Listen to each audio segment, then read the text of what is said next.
Hello, bonjour, bonsoir, selon l'endroit où tu te trouves et j'espère que tu es complètement baigné, hein, baigné dans cette magie de Noël, même si, bon, moi chez nous ici, il pleut tout le temps depuis 3 jours, hein, c'est la pluie tout le temps, donc c'est pas, hein, tout le monde est chez soi, on ne profite pas vraiment et moi aujourd'hui c'était mon jour de congé, j'ai même pas profité d'aller dehors, hein, comme j'aime le faire, ou bien d'aller dans le parc, embrasser un arbre.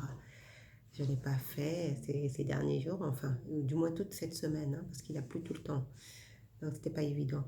Mais ceci dit, je suis contente de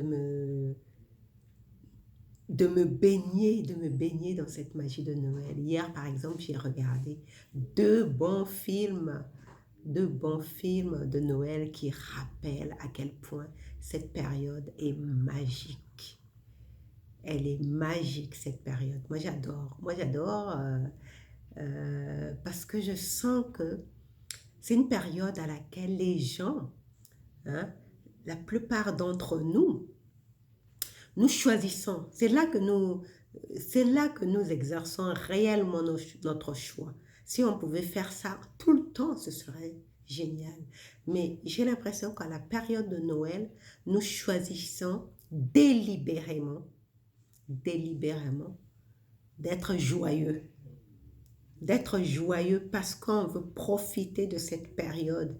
Et bon, ce que je déplore seulement, c'est cette fièvre acheteuse qui s'éveille en nous, qui nous pousse à consommer, consommer, consommer des trucs dont on n'a pas besoin. Mais en dehors de la consommation, de la fièvre acheteuse et de la consommation frénétique, compulsive, il y a ce qui se passe, ce qui se passe entre les individus, cette envie de se retrouver, de partager les choses, d'échanger. Et moi, je vois, du moins dans ma communauté, hein, dans ma communauté, euh, ici, nous, la plupart des Africains, hein, nous sommes ici loin de nos familles.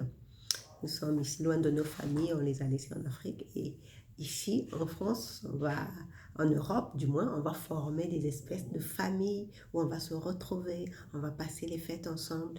Et à ce moment-là, je réalise vraiment que la famille, c'est vrai que la famille, notre famille d'origine est importante, ça, on ne le conteste pas, hein. Il y a le lien du sang, il y a le transgénérationnel, et il y a même une raison métaphysique, hein, pour laquelle nous sommes incarnés, nous appartenons à cette famille-là. Mais au-delà de cette famille, on va dire, liée par le sang, hein, de notre famille d'origine avec laquelle on a le lien sanguin, il y a cette famille qu'on choisit de créer parce qu'il y a une affinité entre les personnes et on a cette joie de se retrouver et de s'offrir.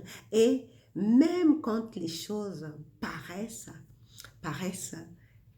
difficiles, compliquées, dramatiques, on a vraiment ce désir, hein. Moi, c'est le constat que j'ai fait, c'est l'observation que j'ai faite.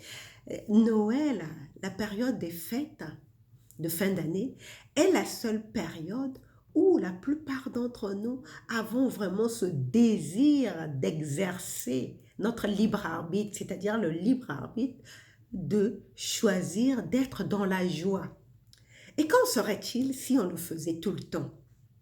Si on ne gardait pas cette joie seulement pour la période de Noël, si on choisissait délibérément de choisir d'être bien, d'être heureux toute l'année, malgré toutes les circonstances malheureuses, dramatiques, difficiles. Qu'en serait-il si tous les jours, on choisissait d'être heureux? Bah, je l'avoue, hein, c'est un entraînement qu'il faut avoir. Hein, ça ne se fait pas comme ça en claquant des doigts. Hein. C'est quelque chose qu'il faut désirer ardemment. Hein. Il faut avoir le désir ardent de se rendre heureux. Après tout, hein, être heureux, c'est pas donné à tout le monde. Tout le monde prétend être heureux. Je suis heureux. Quand tu lui demandes, est-ce que tu es heureux? Il prétend être heureux, mais quelque temps après, tu vas le voir crier sur le premier automobiliste qui passe ou bien dire des méchancetés sur ses collègues ou médire sur le voisinage. Non, c'est pas ça, être heureux. Être heureux, c'est quand pour toi, tout le monde est toi. C'est ça être heureux. Pour toi, tu considères que tout le monde est toi, donc par conséquent, tu ne peux pas critiquer les autres. Hein, tu ne peux pas critiquer ton semblable. Tu te dis, il est comme moi, donc s'il commet des erreurs, je lui pardonne comme je me pardonne moi-même mes erreurs. Donc, et ça, c'est pas facile. Si c'était facile, tout le monde le ferait. Ça, c'est pas facile. Ça, c'est un choix conscient. C'est un choix conscient que chacun de nous veut faire. Hein. Se plaindre, c'est facile, hein, la plupart. D'ailleurs, la plupart des gens préfèrent. C'est devenu un sport national, hein, la plainte. Hein. Hein, c'est tout ce qu'on sait faire. Pour nous, on ne veut pas guérir, on ne veut pas choisir délibérément comme on le fait pendant la période des fêtes, pendant la période de Noël. On ne veut pas choisir délibérément d'être heureux, d'être joyeux, de baigner dans une magie de l'amour, littéralement.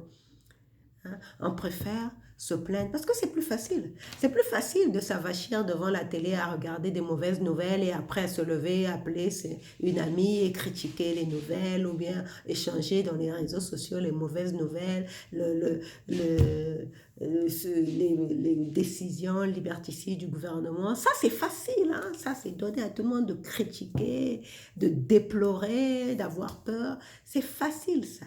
Mais par contre, choisir délibérément d'être heureux, d'être joyeux, de sourire tout le temps. Pas tout le temps, H24 non plus, hein, on n'est pas des... Je ne sais pas comment dire ça. Mais bon, choisir d'être dans la joie et la bonne humeur la plupart du temps, ça, c'est pas facile.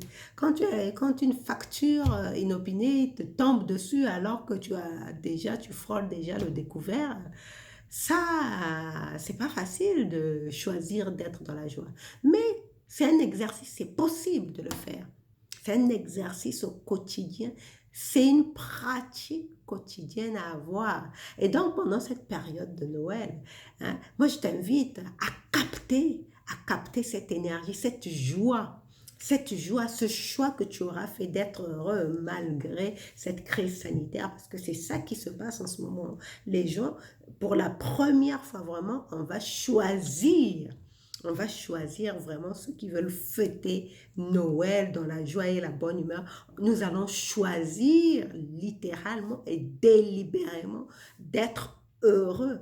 Et au-delà de cette période, qu'en serait-il si on continuait à choisir tous les jours qui vont suivre après les fêtes, après Noël, après le 31 décembre, d'être dans la joie et la bonne humeur. Et ça, qu'est-ce que ça va faire? Bien évidemment, ça va nous garder à un haut niveau vibratoire. Ça va élever nos vibrations. Et évidemment, on va rester dans notre vortex créateur. Et quand tu es dans la joie et la bonne humeur, comme dit un courant en miracle, seul un esprit en paix. Un esprit en paix, forcément, est un esprit qui est dans la joie, qui baigne dans la joie et la bonne humeur. Donc, seul un esprit en paix peut créer. Donc, si tu maintiens tes vibrations hautes en captant cette énergie, cette magie de Noël et en préservant ça au-delà des fêtes, bah, tu vas garder tes vibrations au plus haut niveau et tu vas encore plus décupler ou déployer ta créativité et que sais-je. Je ne sais pas quelles sont tes résolutions pour l'année prochaine, pour l'année qui va venir, mais tu peux te saisir de cette fin d'année, de prendre pas forcément des résolutions, mais de choisir, de choisir. Moi, personnellement, je n'aime pas prendre des résolutions. Je n'aime pas prendre des résolutions. Ma grande résolution a toujours été, je n'en prends pas. Je n'en prends pas. Donc, mais je garde une ligne de conduite et justement là, la ligne de conduite pour moi, pour l'année 2021, hein, comme c'était l'année des miracles en 2020, bah pour moi, l'année 2021, je vais choisir délibérément d'être dans la joie et la bonne humeur tous les jours, même si je le fais le plus souvent possible. Mais là encore, je vais décupler ce désir, hein, je vais encore intensifier ce désir d'être dans la joie et la bonne humeur afin de rester, toujours rester dans mon vortex. Et toi aussi, je t'invite à faire de même pour assurer un bon taux vibratoire. Allez, on se retrouve demain pour un atelier solo. En attendant, prends soin de toi et reste dans ton vortex. Bisous, bisous, ciao.